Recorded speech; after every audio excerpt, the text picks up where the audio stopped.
Offline যেটা একটা দেওয়া আছে সেটা পরিষ্কার করে নিয়ে যাবে। পাশাপাশি তাতে যার যার থেকে 6টা এবং রেজাল্ট সবসময় আমাদেরকে বাড়িতে পাওয়া যায়। আবার কোনোভাবে আপনারা কোনো জায়গা থেকে 4 জন তারা আপনাদের একসাথে থাকবেন, সেখানে 3 জন আছেন, ভোট করে রেখেছে মানে আপনারা চলে যাবেন বিষয়টা, কিন্তু এটি কেউ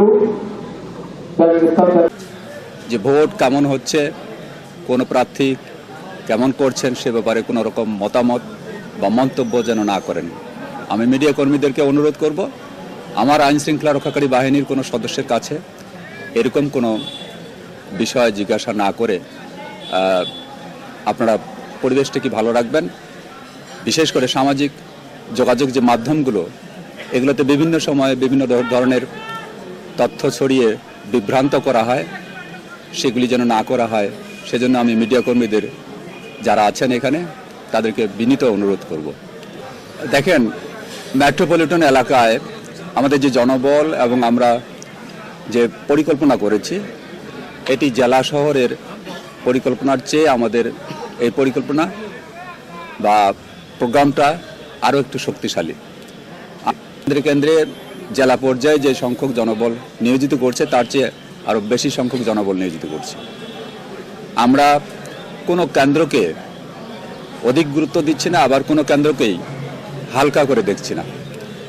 একটিকে রেড হিসেবে চিহ্নিত করলাম, আরেকটিকে গ্রিন হিসেবে চিহ্নিত করলাম, কিন্তু সময়ের প্রেক্ষিতে যে কোনো মুহূর্তেই গ্রিনটি রেড হয়ে যেতে পারে, আবার রেডটি গ্রিন হয়ে যেতে পারে। তবে কিছু কিছু ফ্যাক্টর আছে, সেই ফ্যাক্টরগুলো অ্যানালাইসিস করে আপাত দৃষ্টিতে যদি আমাদের কাছে মনে হচ্ছে যে সেই কেন্দ্রটিতে একটু ঝামেলা হতে পারে বা সম্ভাবনা আছে, সেগুলিতে আগে থেকে আমরা প্রিভেন্টিভ মেজার নিয়ে জনবল বৃদ্ধি সহ সেখানে মোবাইল এবং স্ট্রাইকিংয়ের সংখ্যা বৃদ্ধি করেছি এবং সেগুলিকে গুরুত্ব দিচ্ছে। কিন্তু একই সাথে যে কেন্দ্রগুলোকে সবাই বলছে যে এটিতে কোনো ঝামেলা হওয়ার কথা না, সেটিও আমরা আমাদের ইন্টেলিজেন্সের মাধ্যমে নজরদারিতে রাখছি। আমাদের ত্রয়োদশ জাতীয় সংসদ এবং গণভোট অনুষ্ঠিত হতে যাচ্ছে। এই নির্বাচনে যারা ভোট দিবেন এবং ভোট প্রত্যাশী যারা যে সকল ক্যান্ডিডেট এবং ভোটে ব্যবহৃত যে সকল সরঞ্জামাদি, এই সকল বিষয় সবাইকে নিরাপত্তা দেওয়ার জন্য রংপুর জেলা পুলিশ একটা নিরাপত্তা বলয় তৈরি করেছে। আমরা একটা নিরাপত্তা পরিকল্পনা তৈরি করছি, আমাদের ফোর্সদেরকে ব্রিফ করেছি সে মোতাবেক।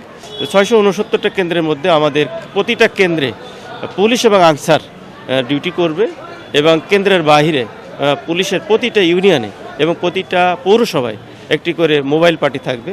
তার উপরে থাকবে আপনার স্ট্রাইকিং ফোর্স, সাব সেক্টর, এভাবে আমরা ভাগ করে আমরা নিরাপত্তা দিচ্ছি। এর পাশাপাশি আমাদের ডিএসবি আছে, যেগুলো তথ্য আমরা পাচ্ছি। আমাদের সাথে আমাদের বাংলাদেশ আমাদের দেশ সেনাবাহিনী থাকবে এবং র্যাব থাকবে, বিজিবি থাকবে এবং বাইরে আনসার সদস্য থাকবে। প্রতিটি কেন্দ্রই সিসি ক্যামেরার আওতায় থাকবে।